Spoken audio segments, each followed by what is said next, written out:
বেতন 15 কোটি টাকা।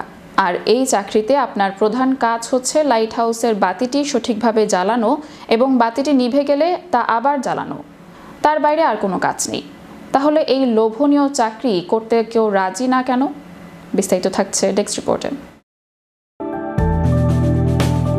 বেতন 15 কোটি টাকা, আর এই চাকরিতে আপনার প্রধান কাজ হচ্ছে লাইট হাউসের বাতিটি সঠিকভাবে জ্বালানো এবং বাতিটি নিভে গেলে তা আবার জ্বালানো। তার বাইরে আর কোনো কাজ নেই। আর এই চাকরির জন্য এত টাকা দিতে প্রস্তুত ছিলেন স্বয়ং মিশরের ফারাও। এমন বেতনের কথা শুনেও কেউ এগিয়ে আসতে চাইতেন না এই চাকরি করতে। বেতন 15 কোটি হলেও লাইট হাউস পাহারা দেওয়ার চাকরিটি অত্যন্ত বিপজ্জনক। এখানে একাকিত্ব, ঝড়ের ভয় এবং যোগাযোগের অভাব রয়েছে।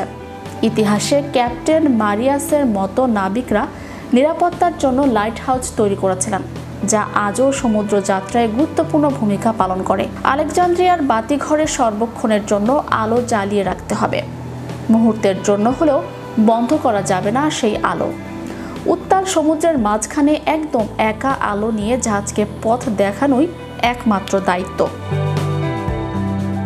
সম্প্রতি আলেকজান্দ্রিয়ার সেই বাতিঘরের একটি ভিডিও ভাইরাল হয়েছে, যা দেখে সামাজিক যোগাযোগ মাধ্যম ব্যবহারকারীদের মনে হয়েছে একদিনের জন্য হলেও এই জায়গায় থাকা সম্ভব নয়।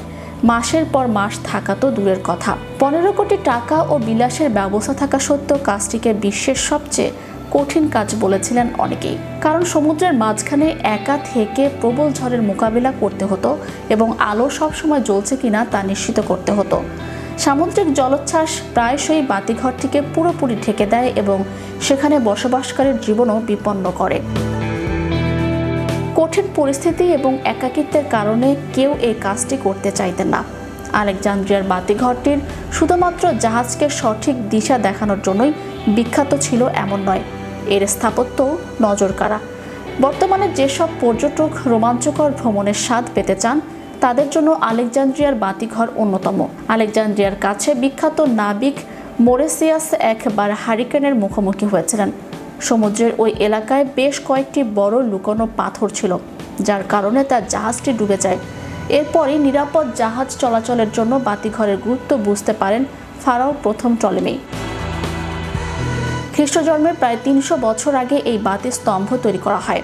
সেই সময় ওই বাতি স্তম্ভে আলো জ্বালানোর জন্য ফারাও যে পরিমাণ বেতন এবং অন্যান্য সুবিধার কথা ঘোষণা করেছিলেন তার মূল্য আজকের দিনে প্রায় 15 কোটি টাকা। কিন্তু এত টাকা দিয়েও সেখানে কাজ করার লোক পাওয়া যেত না। পরবর্তীকালে অবশ্য এই বাতি স্তম্ভে স্বয়ংক্রিয় আলোর ব্যবস্থা করা হয়। এটি সেই যুগের অন্যতম সেরা স্থাপত্যের কৃতিত্ব হিসেবে মাথা উঁচু করে দাঁড়িয়ে আছে।